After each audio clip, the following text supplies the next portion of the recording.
કેમ છો મારા વહાલા વિદ્યાર્થી મિત્રો? આજના આપણા ગુરુજી લાઈવના બીજા સેશનમાં ગણિતનું જે આપણું સેશન ચાલુ છે એના બીજા સેશનમાં આપ સર્વેનું હું હાર્દિક સ્વાગત કરું છું. આપણે પ્રથમ સેશનની અંદર પ્રકરણ 1 થી લઈ અને પ્રકરણ 6 સુધીના તમામ જે ગણિતના સૂત્રો હતા એ સૂત્રો અને એને આઈએમપી જે થિયરીઓ છે અને કેવા પ્રકારના પ્રશ્નો પૂછાઈ શકે છે એની આપણે ડિટેલમાં ચર્ચા કરી હતી. હવે એ જ લેક્ચરને આપણે આજે કન્ટિન્યુ કરીએ છીએ. હવે આ જે લેક્ચર છે એની અંદર તમને આગળના જે ચેપ્ટર નંબર 7 થી લઈ અને 14 ચેપ્ટર સુધીની આપણે તમામે તમામ એની જે મહત્વપૂર્ણ નોંધો છે, એના જે મહત્વપૂર્ણ દાખલા છે, એના જે મહત્વપૂર્ણ સૂત્રો છે એની આપણે આજના લેક્ચરમાં ચર્ચા કરવાના છીએ. તો તરત જ આ તમારા મિત્રોને આ વિડીયો શેર કરી દો, દરેકને આ વિડીયોને જોડાવા માટે લિંક મોકલી દો અને આપણે ગણિતમાં આજે ફરી પાછી એક નવી શરૂઆત કરીએ, ગણિતની ગર્જના. તો સૌથી પહેલું ચેપ્ટર આપણે સ્ટાર્ટ કરીએ છીએ આજનું.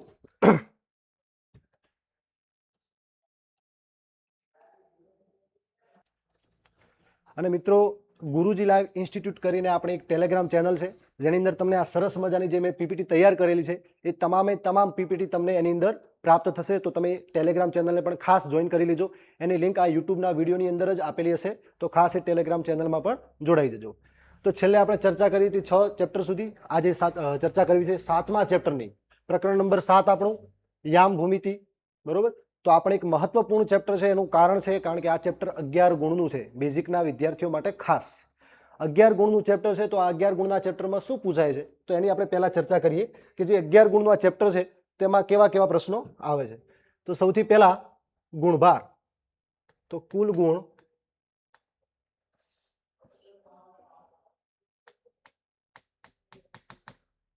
અગિયાર છે. આ 11 ગુણની અંદર તમારે એક ટૂંકો પ્રશ્ન,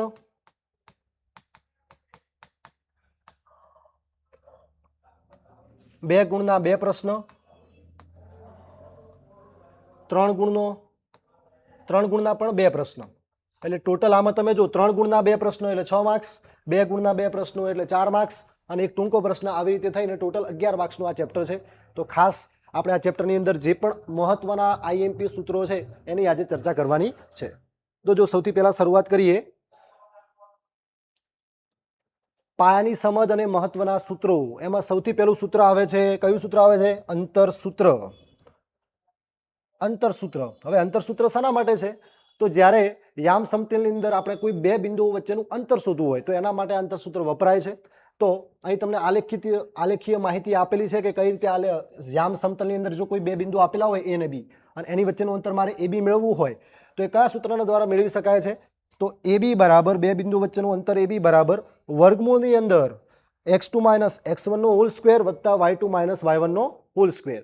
આની જગ્યાએ તમે x1 - x2 નો હોલ સ્ક્વેર અને વત્તા y1 - y2 નો હોલ સ્ક્વેર આવું પણ તમે લઈ શકો છો વિદ્યાર્થી મિત્રો. તમને જે પણ રીતે યાદ રહે એ રીતે તમારે યાદ રાખવાનું છે.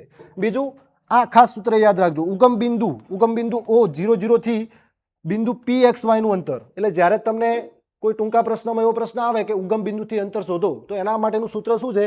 તો જ્યારે ઉગમ બિંદુના યામ કેટલા આવશે તો કે 0 0 અને કોઈ બિંદુ P આપણને આપેલો છે જેના યામ કેટલા હશે આપણે માની લઈએ કે x અને y. તો ઉગમ બિંદુથી બિંદુ P નું અંતર શોધવા માટેનું સૂત્ર છે વર્ગમૂળમાં x² વત્તા y². એટલે કે આની અંદર ઉગમ બિંદુ સિવાયનું તમને જે બિંદુ આપેલું છે એના x યામ અને એના y યામના વર્ગોનો સરવાળો કરવાનો છે અને ત્યારબાદ એનું વર્ગમૂળ લેવાનું છે, જેથી તમને ઉગમ બિંદુથી એનું અંતર મળી જશે.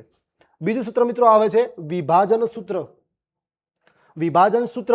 તો વિભાજન સૂત્રની અંદર કંઈક એવું છે કે જે આ બે બિંદુને જોડતો રેખાખંડ છે, યામ સમતલની અંદર બે બિંદુને જોડતો રેખાખંડ છે. તો એ રેખાખંડનું કોઈ બિંદુ વિભાજન કરતું હોય, એના ટુકડા કરતું હોય તો એ વિભાજન બિંદુ જે છે એના પણ કંઈક યામ હશે x અને y. તો એ યામ શોધવા માટેનું આ વિભાજન સૂત્ર છે. તો વિભાજન સૂત્ર શું છે? તો કે વિભાજન બિંદુ P હોય તો P ના યામ xy બરાબર m1x2 વત્તા m2x1 upon m1 plus m2. આ એનો x યામ કહેવાય મિત્રો. અને એ જ રીતે એનો y યામ શું છે? તો જ્યાં x આવે છે એની જગ્યાએ y મૂકવાના છે. તો m1y2 વત્તા m2y1 upon m1 plus m2. આ સૂત્ર પણ ખાસ કરી દેવાનું છે. આના આધારે પણ તમારે દાખલા આવવાના છે. બીજું મધ્યબિંદુના યામ માટેનું ખાસ સૂત્ર. મધ્યબિંદુના યામ એટલે મિત્રો કે જ્યારે કોઈ રેખાખંડ આપેલું હોય એનું આપણે બરાબર બે સમાન ભાગોમાં વિભાજન કરવાનું હોય. એટલે કે જે વિભાજન બિંદુ છે એનું મધ્યબિંદુ હોય રેખાખંડનું, ત્યારે આપણે આ મધ્યબિંદુના યામનું સૂત્ર વાપરવાનું છે. જે સૂત્ર શું છે? તો બંનેના x યામનો સરવાળો ભાગ્યા 2 અને બંનેના વાયયામનો સરવાળો ભાગ્યા 2 એટલે કે x1 + x2 ભાગ્યા 2 અને y1 + y2 ભાગ્યા 2. તો આ સરળતાથી આપણે મધ્યબિંદુના યામ આ સૂત્ર દ્વારા મેળવી શકીએ છીએ. ચલો આગળ વધીએ મિત્રો. આ શોર્ટ ટ્રીક અને ટિપ્સ પરીક્ષા માટે ખાસ, આ શોર્ટ ટ્રીક તમારે ખાસ કામ લાગશે જ્યારે તમારે 2 ગુણના દાખલામાં સાબિત કરવાનું હશે કે આ ચોરસ છે, આ ત્રિકોણ છે, સમબાજુ ત્રિકોણ છે. તો એ સાબિત કરવાના જ્યારે દાખલા આવશે તો તમારે શું યાદ રાખવાનું છે? જો તમને એમ પૂછે કે આકાર ચોરસ છે, તમને 4 શિરોબિંદુ આપેલો આકાર ચોરસ છે એવું સાબિત કરવાનું કે, તો એના માટે તમારે શું કરવું પડે? ચોરસ હોય તો ચારે બાજુ કેવી હોય? સમાન હોય, અને વિકર્ણો પણ કેવા હોય? સમાન. તો તમારે ચારે બાજુઓ મેળવવી પડે અંતરસૂત્રના આધારે. એ બી માની લો કે ABCD કોઈ ચતુષ્કોણ છે અને એનો ચોરસ સાબિત કરવું છે, તો AB મેળવો, BC મેળવો, એ જ રીતે CD મેળવો અને AD મેળવો. ચારે ચાર બાજુના માપ સમાન હોવા જોઈએ અને એના વિકર્ણો, એટલે કે એના વિકર્ણો જો AC અને BD એના વિકર્ણો હોય તો એ બંને વિકર્ણોની લંબાઈ પણ કેવી હોવી જોઈએ? સમાન હોવી જોઈએ. તો એ ચોરસ સાબિત થાય છે. એ જ રીતે લંબચોરસ માટે શું કરવાનું છે? તો સામેની બાજુ સમાન હોવી જોઈએ, એટલે કે એના જે અંતર છે એ માપ સમાન હોવા જોઈએ, અને વત્તા વિકર્ણો પણ કેવા હોવા જોઈએ? સમાન. તો એ શું બની જશે મિત્રો? લંબચોરસ. એ જ રીતે સમબાજુ ચતુષ્કોણ માટે ચારે ચાર બાજુઓ કેવી હોવી જોઈએ? સમાન હોવી જોઈએ. ખાલી સમબાજુ ચતુષ્કોણ હોય તો ચારે બાજુ સમાન હોવી જોઈએ, વિકર્ણો અસમાન હોવા જોઈએ. વિકર્ણો શું કહેવા માંગે છે તમને? અસમાન હોવા જોઈએ. વિકર્ણો સમાન હશે તો ચોરસ બની જશે, વિકર્ણો અસમાન હશે તો એ શું બની જશે? સમબાજુ ચતુષ્કોણ. કારણ કે સમબાજુ ચતુષ્કોણની શરત એવી છે કે ચારે જ બાજુ સમાન હોવી જોઈએ. તો આ તમારે શોર્ટ ટ્રીક કામ આવશે પરીક્ષા માટે. બીજું કે જ્યારે તમને સમરેખ બિંદુઓ હોય, આ ખાસ મિત્રો 3 ગુણમાં તમારે એવો સાબિતીનો દાખલો આવી જાય કે 3 શિરોબિંદુ આપેલા છે અને સાબિત કરો કે સમરેખ છે. તો સમરેખ છે એનો મતલબ કે એક જ રેખા ઉપર આવેલા બિંદુઓ છે. તો એ સાબિત કરવા માટે તમારે ત્રિકોણનું ક્ષેત્રફળ 0 લઈ અને તમે એનું સાબિતી આપી શકો છો કે 3 બિંદુઓ સમરેખ હશે તો ત્રિકોણનું ક્ષેત્રફળ કેટલું થશે? 0. અને એ ત્રિકોણના ક્ષેત્રફળનું સૂત્ર કદાચ તમારે આ ચોપડીમાંથી નીકળી ગયેલું છે, આપણે એમ માની ચાલીએ કે નીકળી ગયું છે. એટલા માટે તમે શું કામ કરી શકો બીજું કે 3 શિરોબિંદુ A, B અને C આપેલા હોય અને આને આપણે સમરેખ સાબિત કરવા છે, એટલે કે એક જ રેખા ઉપર આવેલા સાબિત કરવા છે, તો એના માટે તમારે એક કામ કરવાનું, AB મેળવી લેવાના, એ જ રીતે BC મેળવી લેવાના, અને એ જ રીતે આખી બાજુ AC મેળવી લેવાના. AB મેળવ્યા બાદ BC મેળવો, અને AB અને BC નો સરવાળો જો AC જેટલો થઈ જાય, એટલે કે કોઈ પણ 2 બાજુના માપનો સરવાળો ત્રીજી બાજુ જેટલો થાય તો એ 3 બિંદુઓ મિત્રો કેવા થશે? સમરેખ થશે. અને જો આવું નહીં થાય, એટલે કે કોઈ પણ 2 બાજુના માપનો સરવાળો ત્રીજી બાજુ જેટલો નહીં થાય તો એ સમરેખ બિંદુઓ રહેશે નહીં. તો તમે આ શરતનો ઉપયોગ કરી શકો છો, કારણ કે ત્રિકોણના ક્ષેત્રફળનું સૂત્ર આપણે મિત્રો અભ્યાસક્રમમાંથી નીકળી ગયેલું છે, તો એનો આપણે અહીં ઉપયોગ કરતા નથી, અહીં આપેલું છે. બીજું યાદ રાખવાની આ જે સૂત્રો છે આપણે આગળ જોયા, વિભાજન બિંદુના યામના સૂત્રો, તો એ યાદ રાખવા માટેની ટ્રીક છે અહીં સરસ મજાની, જે તમે યાદ રાખી શકો છો આ ટ્રીકથી. તો એ શું કહેવા માંગે છે? યાદ રાખવાની જોરદાર ટ્રીક મિત્રો. જો બલ્બ આપેલો છે, પ્રકાશિત કરો તમારા મગજને હવે.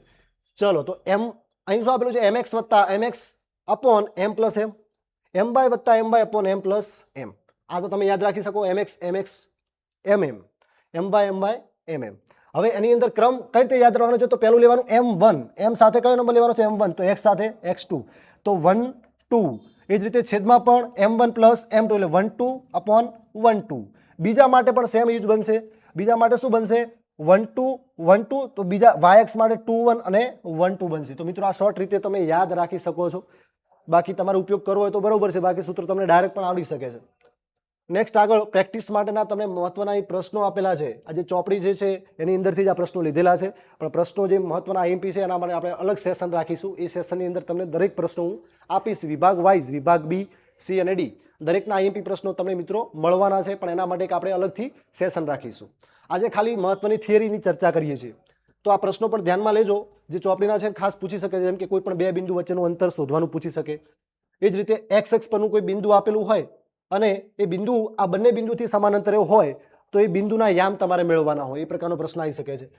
તમને 4 શિરોબિંદુ આપેલા છે સમાંતર બાજુ ચતુષ્કોણના, કોઈ સમાંતર બાજુ ચતુષ્કોણના 4 શિરોબિંદુ આપેલા છે, તો x અને y કઈ રીતે મળશે મિત્રો? તો આના માટે એક શોર્ટ સૂત્ર છે.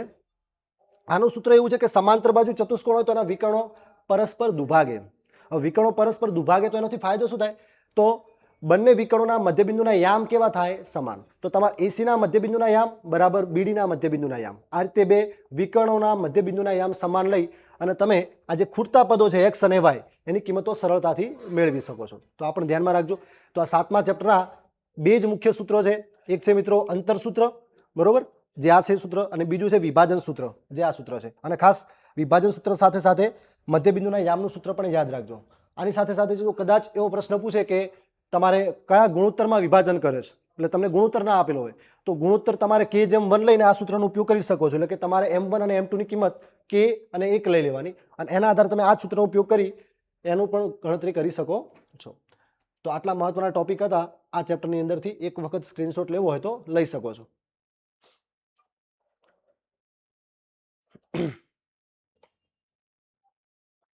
ત્યારબાદ મિત્રો વાત કરીએ ત્રિકોણમિતિનો પરિચય. એક ઓલ ટુ નવું ચેપ્ટર તમારા માટે. અત્યાર સુધી તમે 1 થી 9 ધોરણમાં ક્યાંય ભણી નથી આવ્યા ત્રિકોણમિતિના જે ગુણોત્તરો છે એના વિશે, અને પહેલી વાર તમારે ભણવાનું છે. અને જો કદાચ તમે 10મા ધોરણ પછી 11, 12 સાયન્સમાં ગણિત વિષય રાખો છો તો એમાં તો તમારા આના વિશે ખૂબ જ ડિટેલમાં ઉતરવાનું છે, ઊંડાણપૂર્વક અભ્યાસ કરવાનો છે. એટલે એમાં તો તમારે આવશે જ. આમાં તો ખાલી પરિચય આપેલો છે, એટલે કે સામાન્ય સૂત્રો આમાં આપેલા છે તમને. તો ત્રિકોણમિતિય ગુણોત્તરની આપણે ચર્ચા કરવાની છે. એની પહેલા આ ચેપ્ટરનો ગુણભાર જોઈએ તો બેઝિક વાળા માટે આ ચેપ્ટરનો ગુણભાર છે 6 ગુણ.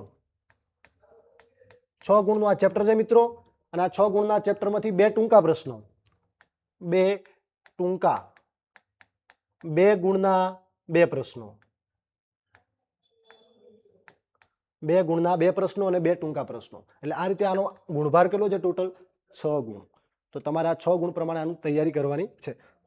બહુ જ સિમ્પલ અને સરળ પ્રશ્નો પૂછે છે, પણ એના માટે સૂત્રો ખાસ યાદ રાખવાના છે, કારણ કે આ આખું ચેપ્ટર સૂત્રો આધારિત છે. તો આની અંદર સૌથી પહેલા વાત કરી ત્રિકોણમિતિ એટલે શું, તો એના માટેનું તમને અર્થ આપેલો છે. ત્રિકોણ એટલે ત્રિ એટલે ટ્રાય, કોણ એટલે એંગલ, અને મિતિ એટલે મેજર, એટલે કે 3 બાજુનું માપન. એવી રીતે આનો ઉલ્લેખ કરેલો છે. નેક્સ્ટ આગળ વધીએ. અહીં તમને જો એક કાટકોણ ત્રિકોણ આપેલો છે. હવે કાટકોણ ત્રિકોણની અંદર આપણે જો કોઈ પણ ખૂણા એકને ધ્યાનમાં રાખીને વાત કરીએ, જેમ કે એ ની વાત કરીએ આપણે. અહીં તમે જો ખૂણા 3 છે, A, B અને C, તો એની અંદર આપણે ખૂણા A માટે વાત કરીએ અને એક ખૂણાનું નામ આપી દઈએ થીટા. તો એ ખૂણા માટે આ ત્રિકોણની કઈ બાજુ કહેવાય? તો કે પાસેની બાજુ. આ ખૂણા માટે આ કઈ બાજુ કહેવાય? સામેની બાજુ. અને જે સૌથી મોટી બાજુ છે એને શું કહેવામાં આવે છે? કર્ણ કહેવામાં આવે છે. હવે આના આધારે ત્રિકોણમિતિય ગુણોત્તરો મળે છે આપણને. ટોટલ કેટલા ત્રિકોણમિતિય ગુણોત્તરો છે? 6 ત્રિકોણમિતિય ગુણોત્તરો છે. સાઇન, કોસ, ટેન, કોસેક, સેક અને કોટ. તો આ 6 જે ત્રિકોણમિતિય ગુણોત્તરો છે, હવે એના સૂત્રો આના આધારે બને છે. સામેની બાજુ, પાસેની બાજુ અને કર્ણ. જેમ કે સાઇન એટલે શું? તો કે સામેની બાજુ ભાગ્યા કર્ણ. કોસ એટલે તો કે પાસેની બાજુ ભાગ્યા કર્ણ. ટેન એટલે તો કે સામેની બાજુ ભાગ્યા પાસેની બાજુ. કોસેક એટલે તો કે કર્ણ ભાગ્યા સામેની બાજુ. સેક એટલે કર્ણ ભાગ્યા પાસેની બાજુ. અને કોટ એટલે પાસેની બાજુ ભાગ્યા સામેની બાજુ. આના માટેનું એકદમ શોર્ટ મસ્ત સૂત્ર તમને આપું છું. આ સૂત્ર શું છે? શાક પાક સાપા. શાક પાક સાપા. આની ઉપર તમારે વિધેયો લખી દેવાનું. અહીં લખી દેવાનું ઉપર સાઇન, નીચે અહીં લખી દેવાનું કોસ, અહીં લખી દેવાનું ટેન. આ 3 વિધેયોના વ્યસ્ત વિધેય તમારે નીચે લખવાના છે. સાઇનનું વ્યસ્ત વિધેય કયું છે મિત્રો? કોસેક. એ જ રીતે કોસનું વ્યસ્ત વિધેય કયું છે? તો કે સેક. અને ટેનનું વ્યસ્ત વિધેય છે કોટ. હવે તમે જુઓ, આવું કોષ્ટક તમે બનાવી દેશો, વચ્ચે લખી દેવાનું શાક પાક અને સાપા. તો શાક ઉપરથી નીચે આવો, સાઇનનું તમારે મેળવવું છે તો ઉપરથી નીચે આવવાનું, એટલે કે શાક એટલે કે સામેની બાજુ ભાગ્યા કર્ણ. એ જ રીતે કોસ માટે તો કે ઉપરથી નીચે આવો એટલે કે પાક, પાસેની બાજુ ભાગ્યા કર્ણ. ટેન માટે ઉપરથી નીચે આવો તો સામેની બાજુ ભાગ્યા પાસેની બાજુ, એટલે કે સાપા. કોસેક માટે હવે ઉલટું કરવાનું, વ્યસ્ત જવાનું, નીચેથી ઉપર તરફ જવાનું, એટલે કે ઉલટું. શાક છે તો ઉલટું શું થાય? કસા. કસા એટલે કે કર્ણ ભાગ્યા સામેની બાજુ. સેક એટલે પાક છે તો કપા, અપાનું કપા થઈ ગયું, બરોબર. તો કપા એટલે કે કર્ણ ભાગ્યા પાસેની બાજુ. અને એ જ રીતે સાપા, તો એનું ઉલટું શું થશે મિત્રો? પાસેની બાજુ ભાગ્યા સામેની બાજુ. તો આ ખાસ શોર્ટ સૂત્ર તમારે શોર્ટ રીતે યાદ રાખવા માટે એક રમૂજી ટ્રીક છે, યાદ રાખો. તો શાક પાક સાપા. ચલો આગળ વાત કરીએ મિત્રો. હવે વિશિષ્ટ ખૂણાઓ માટે ત્રિકોણમિતિય ગુણોત્તર. તમારે જો વિશિષ્ટ ખૂણાઓ ટોટલ 5 છે. 0 અંશ, 30 અંશ, 45 અંશ, 60 અંશ અને 90 અંશ. તો આ 5 વિશિષ્ટ ખૂણાઓ માટે આ 6 ત્રિકોણમિતિય ગુણોત્તરો જે છે એના મૂલ્યો ખાસ યાદ રાખવાના છે. આ કોષ્ટક તમારા માટે મોસ્ટ આઈએમપી છે, કારણ કે કોષ્ટક આધારિત તમારે 2 ટૂંકા પ્રશ્નો આવશે, એકાદ 2 પ્રશ્નો. અને આના પછીનું જે ચેપ્ટર ત્રિકોણમિતિના ઉપયોગો છે એની અંદર પણ 2 ગુણનો દાખલો આ કોષ્ટક આધારિત જ આવે છે. કોષ્ટક તમારા માટે ખાસ છે, એટલે તૈયાર કરી લેજો.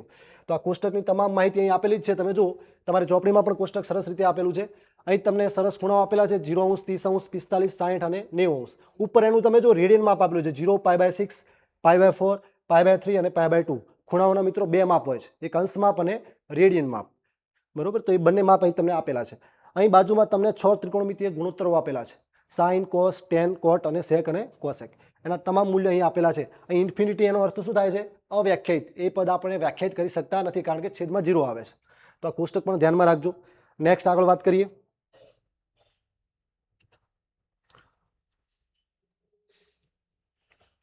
આ 3 નિત્ય સમૂહ છેલ્લે આપણે આવે છે. આ તમે વિશિષ્ટ માપના ખૂણા પતે ને એના પછી આ 3 નિત્ય સમૂહ ખાસ પૂછે છે. સાઇન સ્ક્વેર થીટા વત્તા કોસ સ્ક્વેર થીટા બરાબર કેટલા થાય મિત્રો? તો કે 1. એ જ રીતે 1 પ્લસ ટેન સ્ક્વેર થીટા બરાબર સેક સ્ક્વેર થીટા અને 1 પ્લસ કોટ સ્ક્વેર થીટા બરાબર કોસેક સ્ક્વેર થીટા. તો આ 3 નિત્ય સમૂહ ખાસ કરજો. આ નિત્ય સમૂહના આધારે પણ એક પ્રશ્ન 100% આવશે. ધ્યાનમાં રાખજો બોર્ડની પરીક્ષામાં. આમાં તમને કરશે શું? ફેરવી દેશે. અહીં સાઇન સ્ક્વેરને કરતા બનાવે તો કોસ સ્ક્વેર પેલી બાજુ જશે તો પ્લસ છે તો કેવા થશે? માઇનસ. એટલે કે 1 માઇનસ કોસ સ્ક્વેર થીટા. તો તમને એવો પ્રશ્ન બનાવીને પૂછે કે 1 માઇનસ કોસ સ્ક્વેર થીટા બરાબર ખાલી જગ્યા. એ જ રીતે 1 પ્લસ ટેન સ્ક્વેર બરાબર ખાલી જગ્યા. તો આ પ્રકારના ખાલી જગ્યા સ્વરૂપે અથવા ખરા ખોટા સ્વરૂપે આ બંનેના જે સ્થાન છે એ અદલા બદલી કરી અને પ્રશ્નો પૂછી શકે છે. એટલે ખાસ ધ્યાન રાખજો. આગળ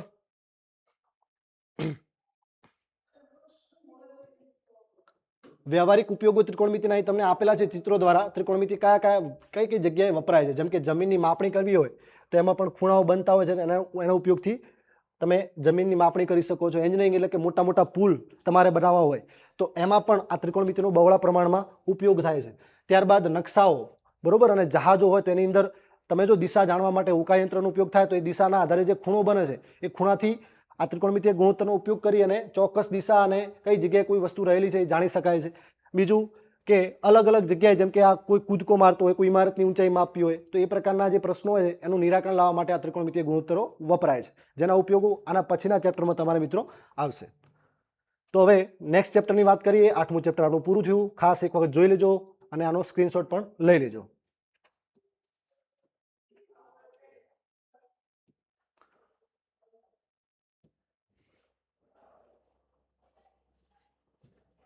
જો આના પછીનું ચેપ્ટર છે 9મું ચેપ્ટર ત્રિકોણમિતિના ઉપયોગો. વાસ્તવિક જીવનમાં અથવા તો વ્યવહારિક જીવનમાં એના ઉપયોગો. ખાલી 2 ગુણનું ચેપ્ટર છે. તમારે બેઝિક વાળા માટે કહું છું કે બેઝિકને ખાલી 2 ગુણમાં આવે છે. સ્ટાન્ડર્ડને 3 ગુણના દાખલાઓ આવે છે પણ આપણે ખાલી બેઝિકને લગતી આ થિયરીની વાત કરીએ છીએ. તો તમારે બેઝિકની અંદર 2 ગુણનો એક જ દાખલો આવશે અને ખાસ એ દાખલો ટાવર વાળો જ આવે છે. ટાવરની ઊંચાઈ શોધો અથવા ઇમારતની ઊંચાઈ શોધો. આ પ્રકારનો પ્રશ્ન તમારે 2 ગુણમાં આ ચેપ્ટરમાંથી બને છે. તો તમારે 2 ગુણનું ચેપ્ટર હોવાથી આમાંથી કોઈ પણ એમસીક્યુ નથી આવવાનો, નથી 3 ગુણનો પ્રશ્ન આવવાનો કે નથી 4 ગુણનો આવવાનો. ફક્ત 2 ગુણનો પ્રશ્ન બેઝિક વાળા માટે. તો એ પ્રમાણે ધ્યાનમાં રાખી અને આપણે આ ચેપ્ટરની તૈયારી કરવાની છે. તો આમાં મુખ્ય 4 પદો છે. 4 પદો કયા કયા છે? તો કે ક્ષિતિજ રેખા, દ્રષ્ટિ રેખા, ઉચ્છેદ કોણ અને અવક્ષેદ કોણ. હવે આ ખૂણાઓ ક્યારે બને છે? તો જો સૌથી પહેલા તમને એક ચિત્ર સ્વરૂપે માહિતી આપેલી છે કે અહીં નિરીક્ષક છે કોઈ અને એની આંખથી જે જમીનને સમાંતર રેખા દોરેલી છે એને શું કહેવામાં આવે છે? તો કે ક્ષિતિજ રેખા કહેવામાં આવે છે. હવે વ્યક્તિ એ કોઈ આ જગ્યાએ વસ્તુ રહેલી છે, જમીનથી કોઈ ઊંચાઈએ કોઈ વસ્તુ રહેલી છે તો એનું નિરીક્ષણ કરે છે એટલે કે એના તરફ જુએ છે. તો વ્યક્તિની આંખથી નિરીક્ષણ હેઠળની જે વસ્તુ પડી છે ત્યાં સુધી જે લંબાવેલી રેખા છે એને શું કહેવામાં આવે છે મિત્રો? દ્રષ્ટિ રેખા કહેવામાં આવે છે. અને આ દ્રષ્ટિ રેખા એક ક્ષિતિજ રેખાની જ્યારે ઉપર હોય, દ્રષ્ટિ રેખા એક ક્ષિતિજ રેખાની ઉપર હોય ત્યારે એમની વચ્ચે જે ખૂણો બને છે આ ખૂણાને શું કહેવામાં આવે છે મિત્રો? ઉચ્છેદ કોણ કહે છે. ઉચ્છેદ કોણ. એટલે કે જ્યારે દ્રષ્ટિ રેખા ઉપર હોય ક્ષિતિજ રેખાની તો ઉચ્છેદ કોણ બને. એટલે કે આપણે જો આપણી દ્રષ્ટિ કોઈ વસ્તુ જોવા માટે ઉપર કરવી પડે ત્યારે એ જે ખૂણો બને છે એને આપણે ઉચ્છેદ કોણ કહીએ છીએ. અને એ જ રીતે જો તમે કોઈ છત ઉપર ઊભા હો અને નીચે કોઈ ગાડીઓ જતી હોય કે કોઈ વસ્તુ પડી હોય અને એના તરફ તમે નજર કરશો તો ત્યારે તમારે તમારું માથું નીચું કરવું પડશે. તો ત્યારે એમાં શું થશે એ કિસ્સામાં? તો જો એના પછી જુઓ, એ કિસ્સામાં તમારે આ જે ક્ષિતિજ રેખા જે છે એ નીચે આવી જશે. અહીં તમે જુઓ, અહીં એના પછીની આકૃતિમાં આપેલું છે. આ ચિત્રમાં આ કોઈ દીવાદાંડી આપેલી છે. આ જગ્યાએથી કોઈ વ્યક્તિ આ જહાજનું નિરીક્ષણ કરે છે તો એના માટે એ નીચે તરફ જોશે. તો આ કઈ રેખા બની જશે? દ્રષ્ટિ રેખા. અને આને આપણે જ્યાંથી નિરીક્ષણ થાય છે ત્યાંથી જ આપણે રેખા દોરવાની છે જેને શું કહેવામાં આવે છે? ક્ષિતિજ રેખા. તો આમાં તમે જોઈ શકો છો કે દ્રષ્ટિ રેખા એક ક્ષિતિજ રેખાની નીચે છે. એટલે ટૂંકમાં તમારે જો મોઢું ઉપર કરવું પડે કોઈ વસ્તુ જોવા માટે તો ત્યાં કયો ખૂણો બનશે? ઉચ્છેદ કોણ. અને જ્યારે તમે મોઢું નીચે કરો છો કોઈ વસ્તુ જોવા માટે, ઉપરથી નીચે તરફ જોવાનું હોય ત્યારે ત્યાં કયો ખૂણો બને છે? અવક્ષેદ કોણ. એટલે આ જગ્યાએ જે આ ખૂણો રચાય છે તો એને શું કહેવામાં આવે છે મિત્રો? અવક્ષેદ કોણ. અવક્ષેદ કોણ કહેવામાં આવે છે. તો આ 4 શબ્દો આ ચેપ્ટર માટે મહત્વના છે. સૌથી પહેલા ક્ષિતિજ રેખા એટલે કે જમીનને સમાંતર દોરેલી રેખા. બીજી દ્રષ્ટિ રેખા. દ્રષ્ટિ રેખા એટલે કે નિરીક્ષકની આંખથી નિરીક્ષણ હેઠળ કોઈ પદાર્થ પડ્યો છે તો ત્યાં સુધી લંબાવેલી કોઈ રેખાને દ્રષ્ટિ રેખા કહેવામાં આવે છે. ત્યારબાદ ઉચ્છેદ કોણ ને અવક્ષેદ કોણ. તો ઉચ્છેદ કોણ એટલે કે ઉપર, એટલે કે દ્રષ્ટિ રેખા જો ઉપર હોય ક્ષિતિજ રેખા કરતો તો ઉચ્છેદ કોણ બને એમની વચ્ચે, અને જો દ્રષ્ટિ રેખા એક ક્ષિતિજ રેખાની નીચે હોય તો એમની વચ્ચે અવક્ષેદ કોણ બને છે. તો આ 4 શબ્દો ખાસ યાદ રાખજો. અને 4 શબ્દો યાદ રાખ્યા બાદ આમાંથી જે દાખલો પૂછાય છે 2 ગુણનો, એ આગળ જે આપણે કોષ્ટક જોયું હતું વિશિષ્ટ માપના ખૂણાઓ માટે, એ કોષ્ટકમાંથી જ દાખલો આવે છે. તો એ ખાસ તમારે કોષ્ટકમાંથી દાખલો આવે છે તો એ કોષ્ટકના બધા જ માપ ખાસ આવડવા જોઈએ. તમને ઇમારતની કોઈ ઊંચાઈ પૂછવાનું, અથવા તો કોઈ દીવાલ દાંડીની ઊંચાઈ, અથવા કોઈ લપસણીની ઊંચાઈ, કે આ પ્રકારના પ્રશ્નો આમાંથી પૂછે છે. જૂના જે સૂત્રો છે એની અહીં ચર્ચા કરેલી છે. સાઇન, કોસ અને ટેનની. tan 30 અને tan 45 ની કિંમતો આપેલી છે. મોટાભાગે tan 30, tan 45 અને tan 60 આ જ કિંમતોનો ઉલ્લેખ આ ચેપ્ટરમાં વધારે આવે છે. એટલે અહીં તમને એના કિંમતો આપેલા છે, મૂલ્ય આપેલો છે. tan 30 નું 1/√3, tan 45 એટલે કે 1, અને tan 60 એટલે √3. ચલો, તો આ ચેપ્ટર ફક્ત 2 ગુણનું છે, તો એ પ્રમાણે તૈયારી તમારે કરવાની છે બેઝિક વાળા માટે ખાસ. મિત્રો એના પછીના ચેપ્ટરની વાત કરીએ તો એના પછીનું ચેપ્ટર છે વર્તુળ. વર્તુળ ચેપ્ટર જે છે એ તમારે કેટલા ગુણનું પૂછાય છે? આ વર્તુળ ચેપ્ટર 8 ગુણનું. 8 ગુણનું આ ચેપ્ટર છે. હવે 8 ગુણની અંદર તમારે આમાંથી 2 ટૂંકા પ્રશ્નો આવે છે. 2 ટૂંકા પ્રશ્નો અને 3 ગુણના 2 પ્રશ્નો. આમ ટોટલ 8 ગુણનું આ ચેપ્ટર છે. 3 ગુણના 2 પ્રશ્નો, 2 ટૂંકા પ્રશ્નો. એટલે ટૂંકા પ્રશ્નો જે છે એ એકદમ સરળ હોય છે, એકદમ થોડી થિયરી છે. વર્તુળનો સ્પર્શક વર્તુળને કેટલા બિંદુમાં છેદે છે, કોને છેદિકા કહેવામાં આવે છે, એ પ્રકારની ખાલી જગ્યાઓ આમાંથી પૂછતા હોય છે, ખરા ખોટા અને ખાલી જગ્યાઓ. તો એ આપણે યાદ રાખવાની છે. સૌથી પહેલા પાયાની સંકલ્પનામાં વાત કરીએ તો સ્પર્શક કોને કહેવાય મિત્રો? જો અહીં સરસ મજાની વ્યાખ્યા આપેલી છે. તો સ્પર્શક એટલે શું? તો કે કોઈ વર્તુળ આપેલું હોય અને વર્તુળના કોઈ એક જ બિંદુને સ્પર્શી અને કોઈ રેખા પસાર થતી હોય, એટલે કે વર્તુળને ફક્ત એક જ બિંદુમાં છેદતી રેખા. તો વર્તુળને કોઈ એક જ બિંદુમાં છેદતી જે રેખા હોય એને શું કહેવામાં આવે છે મિત્રો? સ્પર્શક કહેવામાં આવે છે. તો આ સ્પર્શકની વ્યાખ્યા છે કે એક જ બિંદુમાં છેદતી રેખાને વર્તુળનો સ્પર્શક કહે છે. જો કોઈ વર્તુળ આપેલું હોય અને કોઈ 2 બિંદુમાં છેદે, એ અને બી, આ 2 બિંદુમાં છેદતી કોઈ રેખા આપેલી હોય તો એવી રેખાને આપણે શું કહીશું? વર્તુળની છેદિકા. તો એક બિંદુમાં છેદે તો વર્તુળનો સ્પર્શક, 2 બિંદુમાં છેદતી રેખાને વર્તુળની છેદિકા કહેવામાં આવે છે. ત્યારબાદ વર્તુળનો જે સ્પર્શક છે એ વર્તુળ અને જે સ્પર્શક છે એના સ્પર્શ બિંદુને શું કહેવામાં આવે છે? તો છેદ બિંદુને આપણે સ્પર્શ બિંદુ કહીએ છીએ. છેદ બિંદુ હોય એને, એટલે કે આ જે બિંદુ પી છે જ્યાં આગળ વર્તુળનો આ જે રેખા જે છે વર્તુળને સ્પર્શે છે એ આપણે સ્પર્શ બિંદુ થઈ જશે. પછી વર્તુળને કેટલા સ્પર્શકો હોય? આવો પ્રશ્ન પૂછે તો કે વર્તુળને કેટલા સ્પર્શકો હોય? તો વર્તુળ પર અસંખ્ય બિંદુઓ હોય અને દરેક બિંદુ એક જ સ્પર્શક દોરી શકાય. તો અસંખ્ય બિંદુ હશે તો કેટલા સ્પર્શક હશે? વર્તુળને અસંખ્ય સ્પર્શક હોય છે. અને કોઈ બિંદુ આગળ પૂછે કે વર્તુળના કોઈ બિંદુ આગળ કેટલા સ્પર્શકો છે, તો કોઈ બિંદુ આગળ તો એક જ સ્પર્શક મળે. તમે બીજો સ્પર્શક દોરવા જશો તો એ શું બની જશે? વર્તુળને 2 બિંદુમાં છેદશે, 2 બિંદુમાં છેદશે તો એ શું બની જશે? છેદિકા બની જશે. એટલે વર્તુળના કોઈ બિંદુ કે તો એક જ સ્પર્શક આવે. વર્તુળને કેટલા સ્પર્શક છે? તો અસંખ્ય અથવા તો અનંત સ્પર્શક છે. બીજું કે વર્તુળને વધુમાં વધુ કેટલા સમાંતર સ્પર્શકો છે? સમાંતર સ્પર્શકો આવે તો 2 સ્પર્શકો આવે.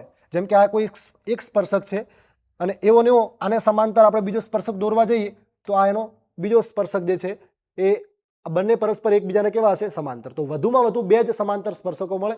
બાકીના મળશે સમાંતર તો ઘણી બધી રેખાઓ મળશે, પણ એ વર્તુળના સ્પર્શક હશે નહીં, એ વર્તુળની છેદિકાઓ બની છે. તો આ મહત્વના ટૂંકા પ્રશ્નો છે જે તમારે ખાસ ધ્યાનમાં રાખવાના છે. આ ટૂંકા પ્રશ્નો ચોપડીના પહેલા સ્વાધ્યાયમાં જ આપેલા છે આ ચેપ્ટરના, એટલે તમે ખાસ કરજો ટૂંકા પ્રશ્નો માટે. ત્યારબાદ મિત્રો પ્રમેય 10.1. પ્રમેય 10.1 તમારા માટે આઈએમપી છે, 3 ગુણના પ્રશ્નમાં પૂછી શકાય છે. એ જ રીતે પ્રમેય 10.2 આ બંને પ્રમેય વારા પરથી પૂછાય છે. મને આ વખતે 10.2 પ્રમેય પૂછવાની સંભાવના સૌથી વધારે લાગે છે, એટલે તમે ખાસ 10.2 તો કરીને જ જજો.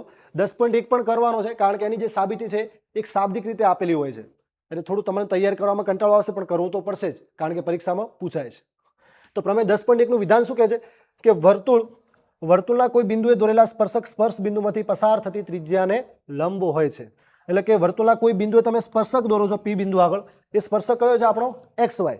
તો આ જે સ્પર્શક વર્તુળને જે બિંદુમાં સ્પર્શે છે એ સ્પર્શ બિંદુમાંથી પસાર થતી ત્રિજ્યા એને કેવો હોય છે? લંબ. ટૂંકમાં સ્પર્શક એ સ્પર્શ બિંદુમાંથી પસાર થતી ત્રિજ્યાને આ જે ત્રિજ્યા છે એને હંમેશા લંબ હોય છે, એટલે કે એની સાથે 90નો ખૂણો બનાવે છે. આની સાબિતી ખાસ મિત્રો કરજો, ઓપી લંબ XY પરીક્ષામાં પૂછાય છે 3 માર્ક્સમાં.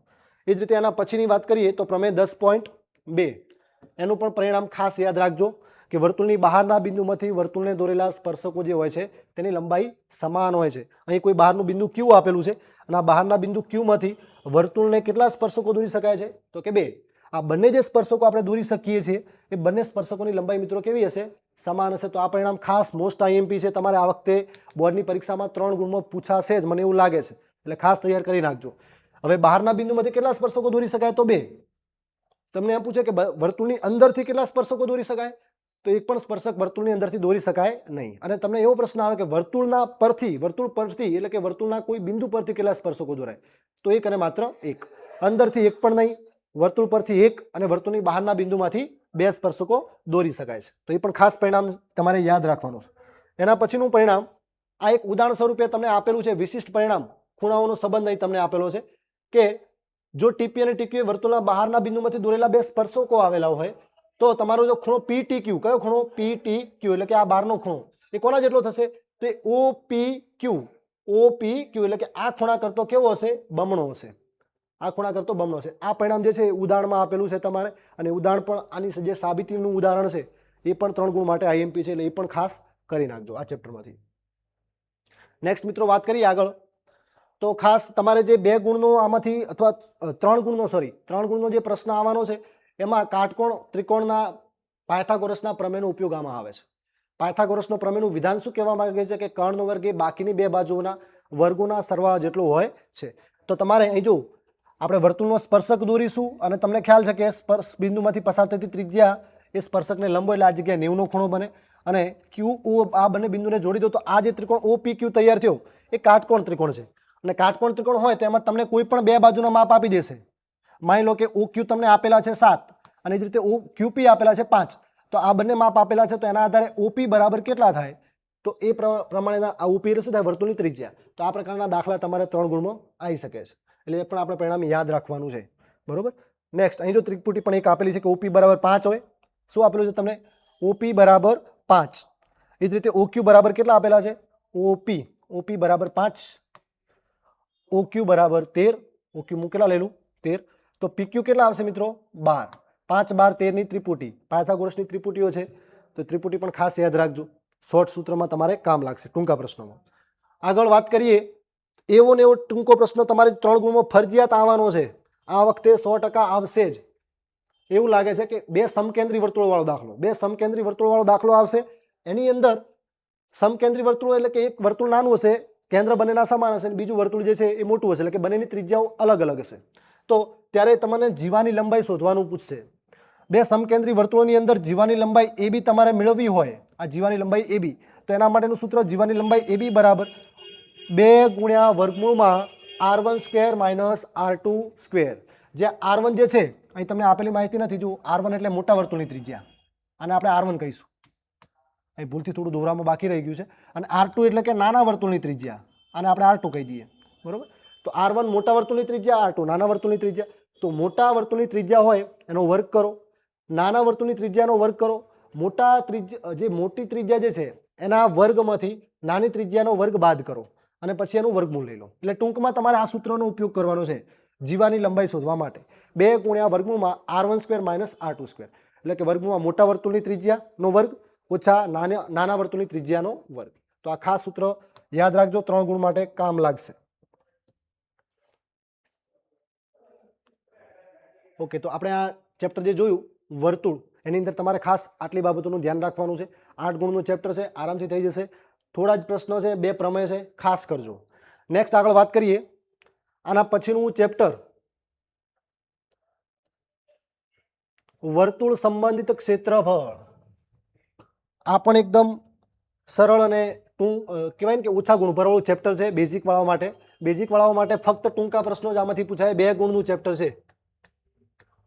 2 ગુણ અને 2 ગુણના શું પૂછે? 2 ટૂંકા પ્રશ્નો.